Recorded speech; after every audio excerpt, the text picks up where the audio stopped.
Hi friends, smart IAS YouTube channel पे आपका स्वागत है। मैं हूं सुभाष। आज हम लोग देखेंगे एशियंट हिस्ट्री के सेगमेंट में प्राचीन धार्मिक आंदोलन। ठीक है, प्राचीन समय में उत्तर वैदिक काल में या ऋग वैदिक काल में जो धार्मिक आंदोलन हुए उसके बारे में हम चर्चाएं करेंगे। क्या कहता है प्राचीन धार्मिक आंदोलन? तो धार्मिक आंदोलन के क्या कारण थे? उत्तर वैदिक काल में वर्ण व्यवस्था जटिल हो जाना।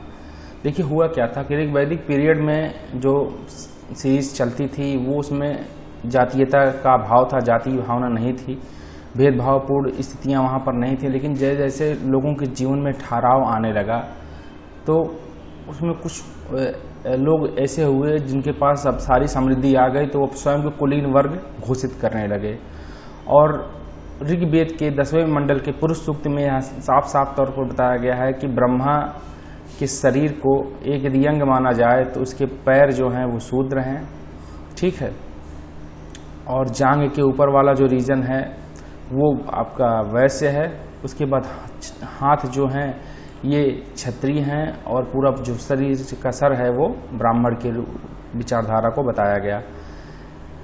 ऋग वैदिक काल में जो कार्य जो जातियां कर्म के आधार पर होती थी, उत्तर वैदिक काल में उन जातियों को कर्म के आधार पर ना करके जन्म के आधार पर जातीय रूप थोप दिया गया। ठीक है, तो उसी पर आज ये चर्चा होगा कि धार्मिक आंदोलन किस कारण हुए और यहीं से बौद्धिज्म और जैनिज्म की शुरुआत के बीच पड़ गए। ठीक है, अब वर्ण व्यवस्था कर्म के आधार पर नहीं बल्कि जन्म के आधार पर हो गई थी। धार्मिक जीवन आडंबरपूर्ण हो गया था, यज्ञ एवं बलि प्रधान बन चुका था, मतलब हर मामले में कहीं न कहीं यज्ञ होता था। ठीक है, उत्तर वैदिक काल के अंत तक धार्मिक कर्मकांडों एवं पुरोहितों का प्रभुत्व रहा। ठीक है, विरोध की भावना प्रकट होने लगी थी। उत्तर पूर्वी भारत में कृषि व्यवस्था का विकास भी धार्मिक आंदोलन की शुरुआत का एक कारण था। देखिए होता क्या है, आपने अभी हाल ही में सुशांत सिंह राजपूत की जो मृत्यु की कंट्रोवर्सी शुरू है, मुझे लगता है कि यहाँ पर चर्चा नहीं करना चाहिए, जो कि ये शिक्षा का टॉपिक है। लेकिन कहीं ना कहीं हमें ये देखना चाहिए कि भाई भतीजावाद, नेपोटिज्म जो है ये अब सिर्फ बॉलीवुड में ही नहीं, अभी तो हर जगह जहाँ पर कुछ कुलीन वर्ग हैं वो नेपोटिज्म करते हैं। ठीक है, तो उसको आप नहीं हटा सकते। जैसे कि शिक्षा है, एजुकेशन सेक्टर है, उसमें जो व्यक्ति विद्यालय खोलते हैं और संस्था एडेड संस्था जब होती है तो वहाँ पर कुछ टीचरों को रख लेते हैं, वहाँ पर भी नेपोटिज्म चलता है। ठीक है, भाई भतीजावाद वहाँ पर भी चलता है। यहाँ हमारे कई स्कूल अगल बगल खुले हुए हैं जो नेपोटिज्म प्राय बढ़ा रहे हैं और उन्हीं के नात बात रिश्तेदार ही जो होंगे वो अध्यापक होंगे, बाहर कोई वाला होगा नहीं। तो ये चीज़ें हैं, अब उसको कर क्या सकते हैं, कोई कुछ नहीं कर सकता है। अब चलते हैं यहाँ पर जैन धर्म और बौद्धिज्म की स्थिति पर। आपको बता दूं कि जब ऋग वैदिक काल से मामला उत्तर वैदिक काल में गया तो मैंने बताया था कि पशु के देवता को सूदों का देवता बता दिया गया, अर्थात पूषण को नीचे का देवता मान लिया गया, सूदों का देवता मान लिया गया। तो आपको लगता है कि जब एक देवता के साथ इतनी हीन भावना हो सकती है तो आम व्यक्ति के साथ तो और खराब स्थितियाँ होती थी। देखिए उस समय द्विज होते थे। बेसिकली इसको लेकर के मतभेद है कि द्विज सिर्फ लोग ब्राह्मण को कहते हैं, द्विज माने पक्षी भी होता है, द्विज सिर्फ ब्राह्मण को कहते हैं। लेकिन नहीं, द्विज ब्राह्मण ही नहीं, द्विज में क्षत्रिय भी आते हैं, ब्राह्मण भी आते हैं और वैश्य भी आते हैं। वैश्य पैसा कमाता था, क्षत्रिय सुरक्षा देता था और ब्राह्मण किसी चीज़ को दिमाग लगाते थे, वहाँ पर बुद्धिमत्ता करते थे, प्रधानमंत्री पद, बड़े पदों पर रहते थे। अब देखिए यदि किसी राज्य को चलाना है, पर्टिकुलरली इन तीनों का विशेष स्थान होता था। शूद्र जो बेचारे थे वो खटते थे, मेहनत करते थे। ठीक है, तो ये चारों लोग इस चक्री में प्रॉपर जुड़े हुए थे। तो कहीं ना कहीं जो देखा जाए तो यदि इनको परेशान करने में इन तीनों का हाथ तो था ही। ठीक है, तो जैन धर्म पर हम चलेंगे। यही कारण था कि जब ब्राह्मण धर्म या ब्राह्मण पुरोहितवादी विचारधारा जब पूरे उत्तर वैदिक काल में चारों तरफ फैल गई, भेदभाव स्थितियां हो गई, लोगों को पानी नहीं पीने देते थे, कुओं में पानी नहीं पी देते थे और शूद्रों को गांव के बाहर रखा जाता था, तो बड़ी खराब दशा जब हो गई तो उसी समय सांख्य गणराज्य से या कुछ क्षत्रिय वर्ग जो ब्राह्मण विचारधारा से विरोध करके अपनी एक अलग विचारधारा बनाए और उन्होंने कहा कि देश और दुनिया के सभी शूद्रों हमारे पास आ जाओ जो दलित हो, शूद्र हो, जो उपेक्षित हो, हमारे पास आओ, हम अपना अधिकार स्वयं बनाएंगे और अपना अधिकार हम स्वयं लेंगे। ठीक है, तो यहाँ से जैनिज्म और वैदिज्म की शुरुआत हुई। स्थापना क्या हुआ? तो जैन धर्म की स्थापना का श्रेय जैनियों के प्रथम तीर्थंकर ऋषभदेव को जाता है। ठीक है, तो यहाँ पर तीर्थंकर हुआ करते थे और जैनिज्म विचारधारा सबसे बेहतर विचारधारा है। ऐसा नहीं है कि ब्राह्मणवादी विचारधारा गलत थी, लेकिन समय के साथ लोगों में इनलाइटनमेंट होना चाहिए। अगर नहीं होगा तो दवा भी समय के साथ जो होती है वो खराब हो जाती है। एक समय, हर चीज़ का एक समय होता है और समय के अकॉर्डिंग व्यक्ति को परिवर्तन करना चाहिए। ब्राह्मण धर्म समय के साथ स्वयं को परिवर्तित नहीं कर पाया, भेदभावपूर्ण विचारधाराएं हुए। ब्राह्मण धर्म कहीं गड़बड़ नहीं था, ब्राह्मण धर्म तो लोक कल्याण के बारे में सोचता था, लेकिन जो उत्तर वैदिक काल में कर्मकांड आए उसी को मारा, उसको सत्यानाश कर दिया और ब्राह्मण धर्म को बदनाम किया गया। तो ब्राह्मण धर्म कहीं कतई नहीं गड़बड़ था। हाँ, कुछ गलत विचारधारा के लोग अपने शासन को धर्म से जोड़ने लगे। बाद में जैनिज्म बौद्धिज्म भी बुरा हो गया, क्योंकि जब इसमें चंद्रगुप्त मौर्य और सब जैसे कि अशोक आ गए और उन्होंने धर्म को एक माध्यम बनाया राज्य करने का। ठीक है, तो आगे हम इस पर चर्चा करेंगे। तो कहीं ना कहीं धर्म का जुड़ाव सीधा सीधा राजनीति पर आता है और इसको कहीं भी जुटलाया नहीं जा सकता है। वर्तमान में जैसे कि भारतीय जनता पार्टी सरकार में है, तो भारत एक बहुधर्मवादी देश है। ठीक है, और सर्वधर्म समभाव की स्थिति को मानता है। ठीक है, पंथ निरपेक्ष देश है, जिस कारण यहाँ पर धर्म का होना बहुत जरूरी है। धर्म लोगों को जीवन जीने की कला सिखाता है, धर्म लोगों को बांटता है। कभी भी धर्म जो है लोगों को अलगाव नहीं देता है। और उत्तर वैदिक काल में जो कार्य पुरोहित धर्म विचारधारा के लोग होने लगे थे, ये अलगाव की स्थितियां थी। तो ये कहीं ना कहीं जो है एक तरीके से अपनी व्यक्तिगत राजनीतिक सत्ता स्थापित करने के लिए कुछ व्यक्ति विशेष जो है संपूर्ण भारतवर्ष में, चूंकि कबीला उस समय प्रॉपरली रहा होगा, तो वहाँ की जनसंख्या उत्तर वैदिक काल में 1000 ईसा पूर्व की मैं बात कर रहा हूँ, तो भारत में लगभग जनसंख्या रही होगी 10,000, 20,000, 50,000। इसी 50,000 बीच में लोग ऐसे काम करते थे। तो फिर आगे जो है इस पर हम चर्चा करेंगे। आज हमारा टॉपिक जैन धर्म है। तो जैन धर्म को संगठित करने एवं विकसित करने का श्रेय वर्धमान महावीर को दिया जाता है। जैन धर्म के प्रथम तीर्थंकर ऋषभदेव या आदिनाथ थे। ठीक है, जैन धर्म के तीर्थंकर एवं उनके प्रतीक चिन्ह क्या क्या थे? तो आदिनाथ ऋषभदेव, जिन्हें इनका जो प्रतीक चिन्ह था वो वृषण था, सांड या बैल। अजीतनाथ हाथी थे, संभवनाथ घोड़ा थे, मल्लिकानाथ कलश थे, नेमीनाथ नीलकमल थे, अरिस्टोनमी शंख थे, पार्श्वनाथ सांप थे, महावीर स्वामी सिंह थे। देखिए, जैनिज्म और बौद्धिज्म उत्तर वैदिक काल के बाद आया और 16 महाजनपदों का जब उदय हुआ तो उसमें जैनिज्म बौद्धिज्म अपनी महत्वपूर्ण भूमिका निभाया। ये दोनों क्षत्रिय धर्म थे, क्षत्रिय विचारधारा से उत्प्रोत थे, लेकिन इन्होंने दुनिया के समस्त लोगों को अपनी तरफ आकर्षित किया। लोग, इनके अंदर लोक कल्याण की विचारधाराएं थी, लोगों का कल्याण करने की बातें लोग करते थे, जिस कारण इनकी विचारधाराएं बहुत आगे बढ़ी।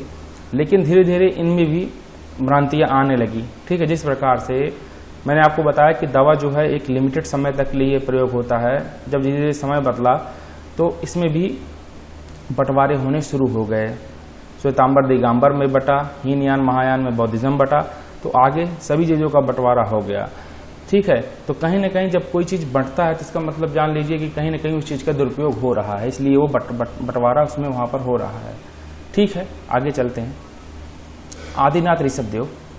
ऋषभदेव का उल्लेख ऋग्वेद, यजुर्वेद, अथर्ववेद और श्रीमद् भागवत गीता, विष्णु पुराण एवं भागवत पुराण में हुआ है। ठीक है, ऋषभदेव का जन्म अयोध्या में हुआ था एवं उनकी मृत्यु अट्ठय पर्वत अर्थात कैलाश पर्वत पर हुई थी। ठीक है, ऋषभदेव का प्रतीक चिन्ह सांड है। पार्श्वनाथ, इनका जन्म वाराणसी में हुआ था। पिता वाराणसी के राजा अश्वसेन थे। माता का नाम वामा देवी था। पत्नी प्रभावती थी। ज्ञान प्राप्ति समवेद पर्वत था। शरीर त्याग पारसनाथ पहाड़ी पर था। पार्श्वनाथ के अनुयायी निर्ग्रंथ कराते थे। एक चीज आप ध्यान से सुनिए, जितने भी धर्म के बड़े बड़े अवलंबी हुए हैं, ये राजा के बेटे थे। ठीक है, ये किंग चाइल्ड थे। ठीक है, मैंने वो नेपोटिज्म बताया था, स्टार चाइल्ड, स्टार किड्स, तो यहाँ पर किंग चाइल्ड्स थे जो धर्म का महिमा मंडन कर रहे थे। देखिए, आम व्यक्ति की बात कोई मानने वाला आज के समाज में नहीं है। हमारे प्रधानमंत्री मोदी जी निसंदेह इतने बड़े संघर्षशील थे जो कि आज प्रधानमंत्री बनकर के उभरे हुए हैं। मेरे विचार से आम व्यक्ति को तो कोई व्यक्ति सुनता ही नहीं है, उसकी बात को कोई सुनने को तैयार ही नहीं है। तो राजा महाराजा ही थे। कुछ लोग ये सोचते थे या वो बहुत बुद्धिमान थे, देखिए मैं गलत भी हो सकता हूँ, लेकिन जो मेरा दिमाग कहता है कि यदि युद्ध करोगे उतने विशाल मात्रा पर आप जो है शासन नहीं कर पाओगे। धर्म ही एक ऐसा माध्यम है जो आपको जो है अधिक मात्रा पर शासन करने की व्यवस्था को बताता है। सांक्य डायनेस्टी को गौतम बुद्ध को भी यही लगा था, यही बात पर्टिकुलरली ऋषभ देव को भी लगा, पार्श्वनाथ को भी लगा। धर्म के माध्यम से अपना महिमा मंडन लोगों ने किया। ठीक है, अच्छी बात है, करिए, लोगों का कल्याण जहां पर हो वो होना चाहिए। श्रीमद् भगवत गीता में क्या हुआ था? श्रीमद् भगवत गीता में भगवान श्री कृष्ण ने, यदि अनौपचारिक रूप से देखा जाए, यदि साधारण शब्दों में हम कहें, गांधारी के हिसाब से देखा जाए तो श्री कृष्ण ही सबसे बड़े विलन थे। वही जो है सारे युद्ध करवा रहे थे। ठीक है, शकुनी के तो गलत विलन कहा जाता, वो तो अपना बदला ले रहा था। और हो सकता है मैं भी कि राजपूत उस समय जो है या जो क्षत्रिय वंश थे वो आर्यावर्त में किसी को जीने नहीं देते, जिस कारण भगवान श्री कृष्ण ने लोगों की हताहत करवाया और अपने जाति बिरादरी के वाले को लेकर के नहीं गए वहां पे। ये भी तो हो सकता है। सोचने का अलग अलग नजरिया है। इतिहास को आप जिस प्रकार से मोड़ोगे, इतिहास उसी प्रकार से आपको दिखेगा। हमारा इतिहास बहुत फूलों की तरह सुंदर है तो रक्त रंजित भी है। ठीक है, महावीर स्वामी ये जैन धर्म के 24वें तीर्थंकर थे एवं जैन धर्म के वास्तविक संस्थापक थे। इनका जन्म 540 ईसा पूर्व में जन्मस्थल कुंडग्राम में हुआ था। पिता का नाम सिद्धार्थ था, वज्जी संघ के ज्ञातक कुल में रहते थे। ठीक है, अब देख लीजिए ये भी वज्जी कुल के, अर्थात आप सीधा सीधा देखेंगे तो सभी जो है एक किंग चाइल्ड थे, राजा के बच्चे थे। ठीक है, और वो जो है सारी दुखों को उन्होंने नहीं देखा था, गरीबी क्या होती है, परेशानी क्या होती है, इन्होंने नहीं झेला था। ठीक है, 29 वर्ष की उम्र में जब बौद्धिज्म की शुरुआत हुई तो महात्मा बुद्ध जो हुए, हालांकि इससे पहले भी थे, तो महात्मा बुद्ध ने सारे चीजों को त्याग कर दिया और इसे महाभिनिष्क्रमण कहा जाता है। अच्छी बात है कि रास्ते में उन्होंने संघर्ष किया, लेकिन एक व्यक्ति जो गरीब लड़का है उससे संघर्ष कोई नहीं किया। ठीक है, माता त्रिशला थी, लिच्छवी वंश के शासक चेटक की बहन थी। पत्नी यशोदा, पुत्री प्रियदर्शना या अनुजा। दामाद जमाली थे, प्रथम शिष्य एवं प्रथम विरोधी। बचपन का नाम वर्धमान महावीर था। ज्ञान प्राप्ति स्थल जम्भिक गांव, ऋजपालिका नदी के तट के पर एक साल वृक्ष के नीचे जो है इनको ज्ञान की प्राप्ति हुई थी। प्रथम उद्देश्य इनका राजगिरी में विदुलाचल पर्वत पर बैठकर हुआ। निर्वाण पावापुरी राजगिरी में मल्ल गणराज्य के प्रधान शस्तिपाल के यहाँ 468 ईसा पूर्व में हुआ।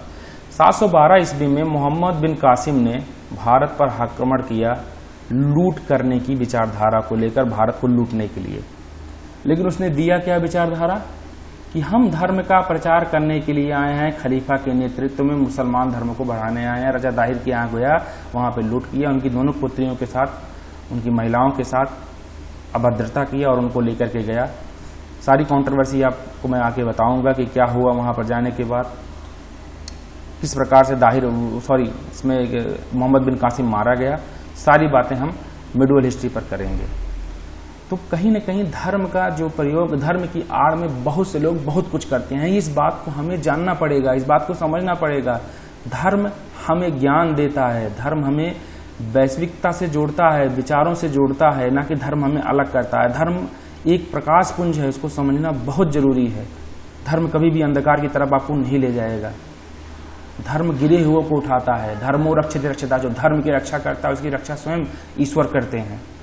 तो धर्म को आप बेहतर तरीके से समझने का प्रयत्न करिए। धर्म कभी भी किसी को अलगाव करने की नहीं बताता है। जो धर्म किसी को अलगाव करने की विचारधारा से बताता है वह धर्म नहीं है, वह कहीं न कहीं छल है। और छल जिसने किया धर्म की आड़ में, वो एक दिन उसका विखंडन होना निश्चित है, चाहे वो बौद्धिज्म हो, चाहे जैनिज्म हो, चाहे पुरोहितवाद हो, चाहे कोई भी विचारधारा हो। ठीक है। जैन धर्म के 5 महाव्रत क्या थे? अहिंसा, जीव की हिंसा न करना। देखिए, मेरा कतई ये उद्देश्य नहीं है कि मैं इस वीडियो में किसी भी धर्म को गलत तरीके से बताने का प्रयत्न कर रहा हूँ। ये मेरा फ्रीडम ऑफ एक्सप्रेशन है। मैं अपनी विचारधारा को अपने इस माध्यम से बता रहा हूँ।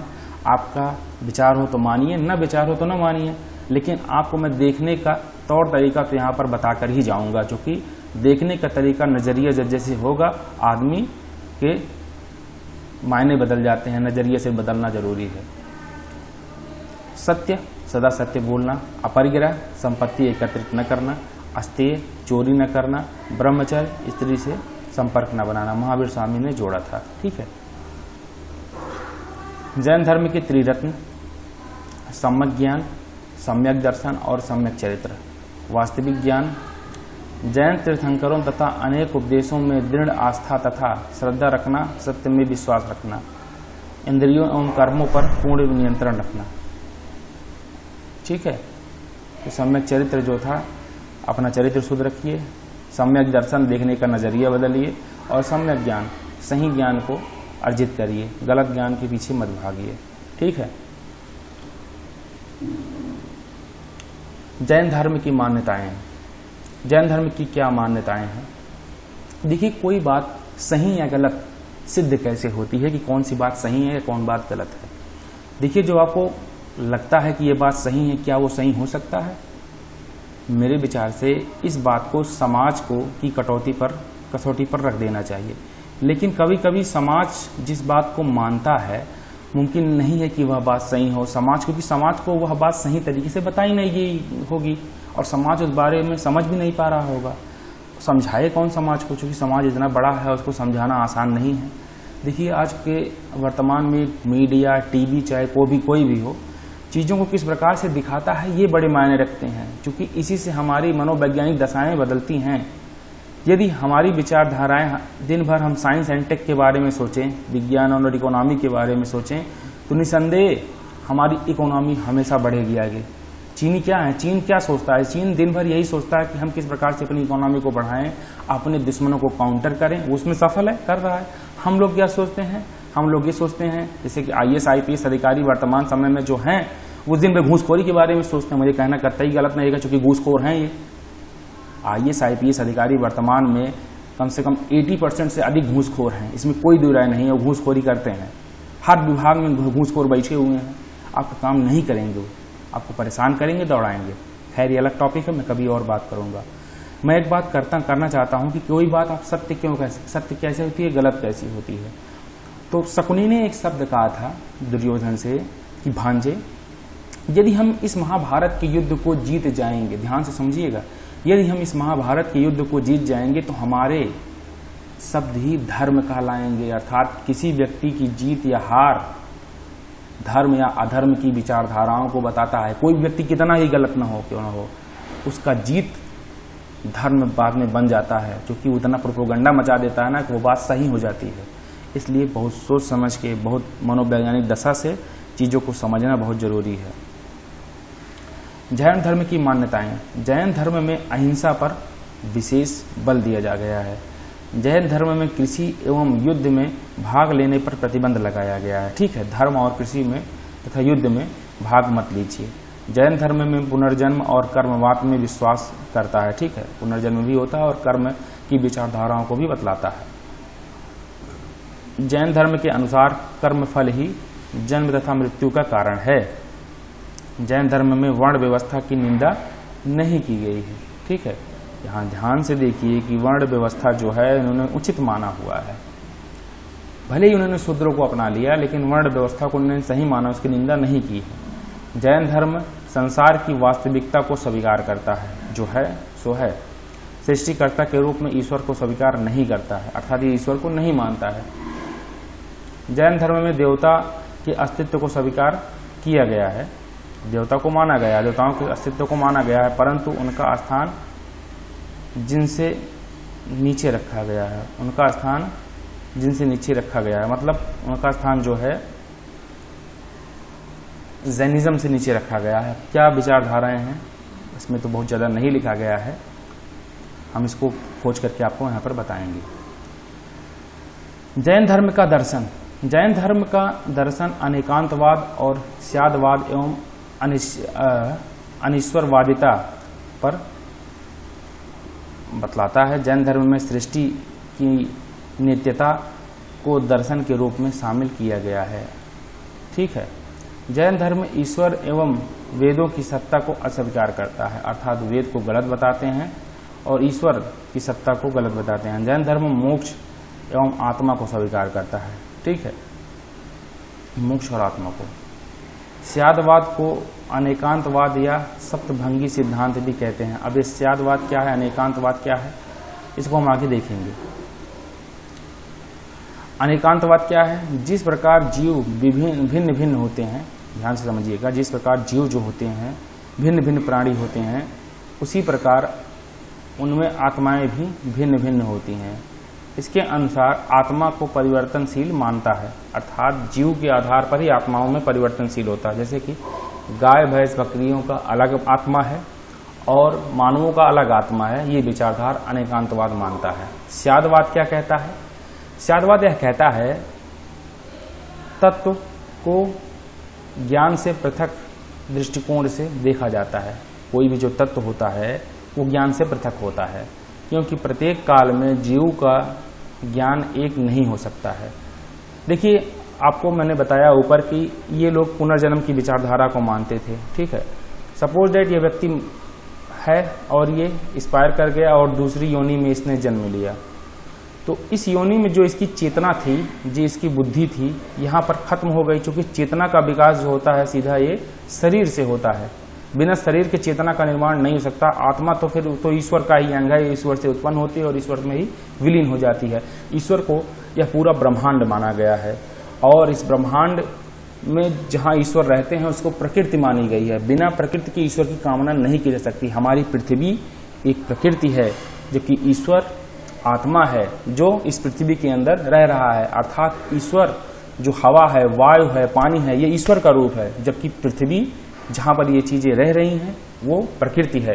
तो दोनों ही आपको समझना पड़ेगा। ज्ञान की विभिन्नताएं 7 प्रकार से हो सकती हैं, अतः यह दर्शन सप्तभंगी नाथ भी कहा जाता है। ठीक है, तो वही उन्होंने कहा कि चेतना जब मर जाती है तो दूसरे योनि में जब जाएंगे तो चेतना फिर दूसरी जगह हो जाएगी, वो चीज़ याद नहीं रहेंगी। वही इसी को हम स्यादवाद कहते हैं। ठीक है, अनीश्वरवादिता एवं सृष्टि की नित्यता क्या है? जैन ईश्वर में विश्वास नहीं करते थे, वे ईश्वर को विश्व का निर्माण करता या नियंता नहीं मानते हैं। इनके अनुसार सृष्टि आदिकाल से चलती आ रही है और अनंत काल तक चलती रहेगी। ठीक है, यह शाश्वत नियम के आधार पर कार्य करती है। इनका कहने का भी मतलब सही है, क्योंकि आप किसी एक पर्टिकुलरली व्यक्ति को ईश्वर कैसे डिनोटेट कर सकते हैं? ईश्वर तो हमारी ये प्रकृति है, ईश्वर तो हमारे ये पेड़ पौधे हैं जो हमें सांस दे रहे हैं, हमारी वायु के लिए व्यवस्था दे रहे हैं। मैं आपको एक विचारधारा बताना चाहता हूँ। अभी जो कोविड-19 महामारी फैली थी तो इटली में सबसे पहले जो है मौतें हुई थी। तो इटली में एक बूढ़ा व्यक्ति था और वो इलाज करवा के लौट रहा था। तो जब जिस दिन वो डिस्चार्ज हुआ तो डॉक्टर आए और उससे पूछे कि भैया अपना पैसा दो, आपका इतना पैसा हुआ है। और कहन किस लिए? कहन कि आपको मैंने सांस दिया है, इतना पैसा दो हमें। ध्यान से समझिएगा। तो वो रोने लगा। फिर अभी डॉक्टर ने समझाया कि देखिए आपके पास पैसा नहीं है तो मत रोइए, बाद में दे दीजिएगा, इंस्टॉलमेंट में दे दीजिएगा। उसने कहा नहीं बेटा, मैं इसलिए रो रहा हूँ कि मेरे पास पैसा नहीं, मेरे पास बहुत पैसा है। मैंने आज तक ईश्वर ने जो मुझे सारी चीज़ें फ्री में दिया, हवा, पानी, भोजन, मैंने कभी भी शुक्रिया अदा नहीं किया, जिस कारण जो है ईश्वर ने हमें ये चीज़ दिखाया है। तो ईश्वर ने जो आपको चीज़ें दिया हुआ है उसका मान सम्मान करिए, फिजूल पानी को नुकसान मत करिए, जीवों पर दया करिए। यही जीवन के सार्थक तत्व हैं। कोई व्यक्ति न कुछ लेकर के आया है न कुछ लेकर के जाएगा। मनुष्यता ही आत्मा की मौलिक तत्व है, उसको समझना हमें जरूरी है।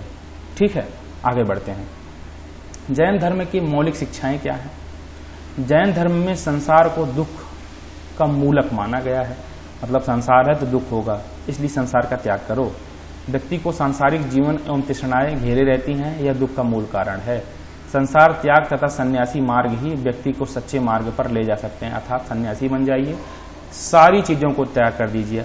अभी हम श्वेतांबर और दिगंबर पढ़ेंगे। श्वेतांबर श्वेत वस्त्र धारण करते थे, दिगंबर जो है वो कोई भी वस्त्र धारण नहीं करते थे, वो चारों दिशाओं को एक वस्त्र मानते थे और इसी हिसाब से बैठते थे। अभी एक जैन मुनि इंस्पायर किए थे, तो वो भी दिगंबर कुल के ही थे, ठीक है।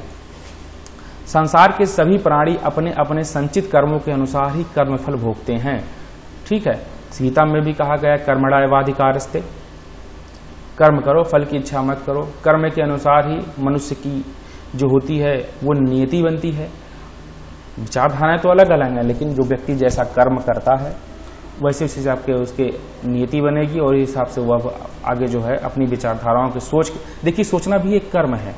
यदि आप जिस प्रकार से सोच रखते हैं उसी प्रकार से आप करेंगे और इसी हिसाब से आपकी नियति बनेगी, ठीक है। अब इसमें कई विचारधाराएं हैं।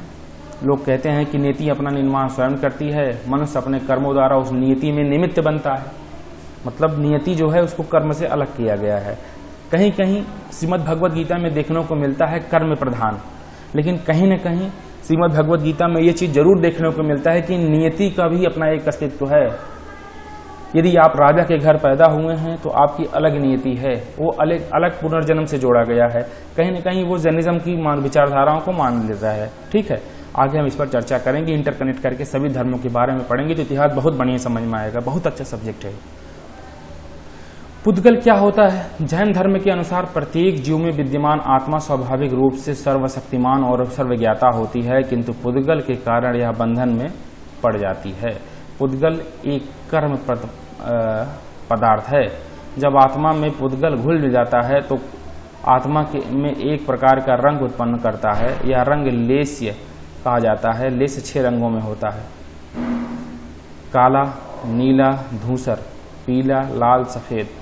तो काला, नीला, धूसर हो तो बुरे चरित्र का सूचक है और पीला, लाल, सफेद हो तो अच्छे चरित्र का सूचक है, ठीक है। तो वो चीज दिखाई देता है साधुओं को, सन्यासियों को, ऐसा इनका मानना है।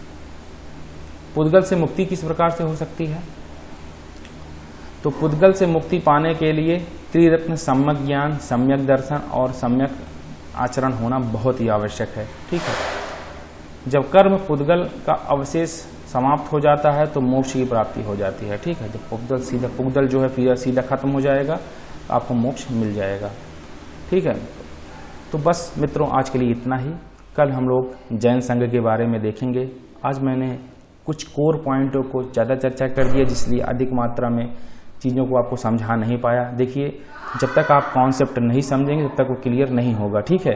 तो आशा करता हूँ आप लोगों को यह वीडियो पसंद आएगा। जय हिंद, जय भारत।